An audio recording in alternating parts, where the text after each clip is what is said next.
Hey,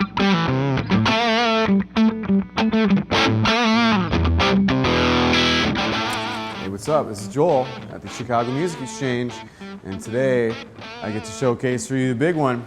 This is 1960 Gibson Les Paul Standard, number 7615, made in Kalamazoo, Michigan, just like this guy. One of the more unique, interesting flame patterns. The right side is a little more quilty, a little more wide open. The left side is a lot tighter.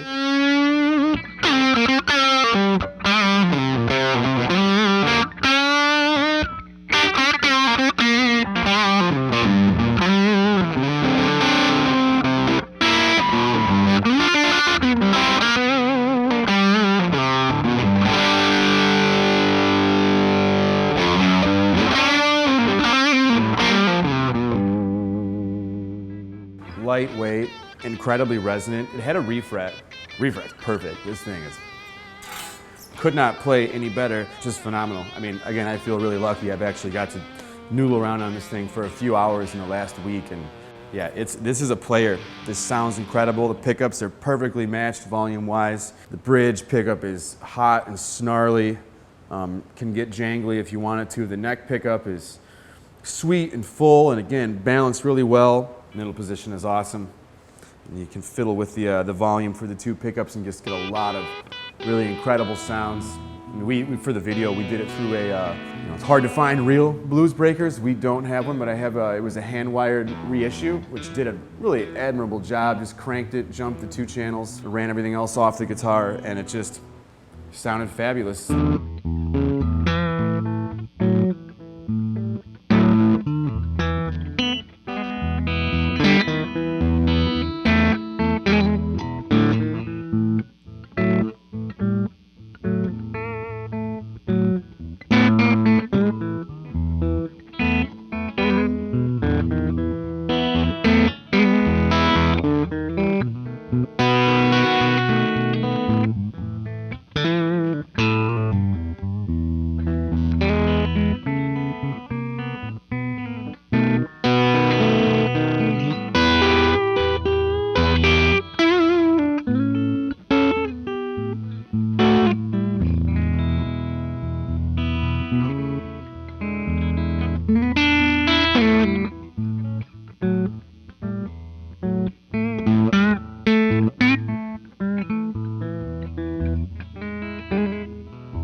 So we are lovingly referring to this girl as Scarface because of the one notable blemish, which you can't see, it's under the pick guard, but there is a little scar there. A little piece of maple was removed at one point to accommodate for the Jimmy Page mod. And if you're not familiar with Jimmy Page mods, Jimmy Page played a 1960 Les Paul Standard, a couple actually.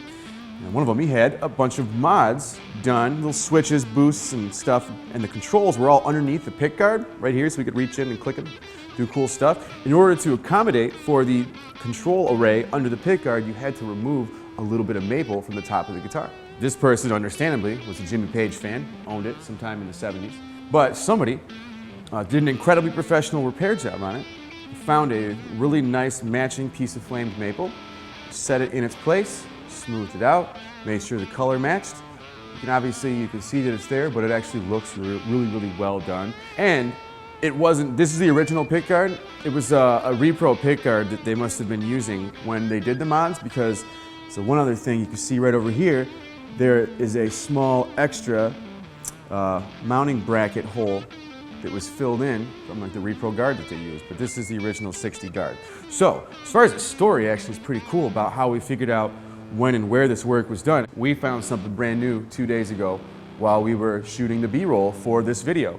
While doing the close-up stuff inside the control cavity here, there's like a glare, and then you could see on the back of the plate, there's an inscription, handwritten, that says, "This expensive guitar was repaired with understandable care by," a guy's name, which I'm not going to give away, "Newcastle, July, '88. It's almost like a little Easter egg hidden inside this thing that we just discovered 2 days ago. It's kind of incredible. Otherwise, all original. At one point, if you look in the Beauty of the Burst book, this had 59 knobs on it. The previous owner probably wanted it to look like a 59. But we put the 60 knobs back on. It should be worth noting, these are Uncle Lou tips on the original tuners. The tips were just disintegrating. I mean, you can't tune up a guitar if there's nothing to grab onto, you know what I mean?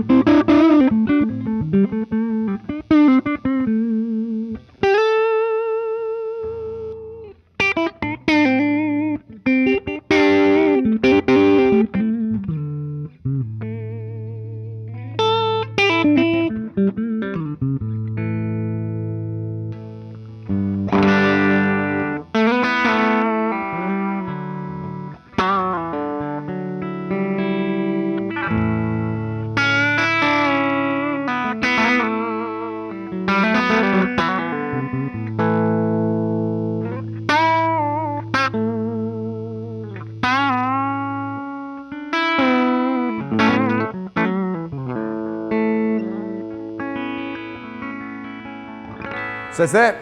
1960 Les Paul Standard, not much else to say, number 7615. I know I'm a man of many superlatives when it comes to describing these beautiful vintage instruments that I get to play and spend time with, but this is quite literally the finest, most exquisite thing I've ever held, much less, you know, a guitar. I mean, this is quite literally the apex, or an example of the apex of American electric guitar manufacturing, from the golden age of electric guitar manufacturing. This is it. It doesn't get any better. Kalamazoo, Michigan. Whoever takes this guitar home, you're a very lucky person, and I would love to give you money so that I could come play it sometimes. That would be really swell, because I'm kind of in love with this thing. I usually say I hope you dig it, but I know you're going to dig it, so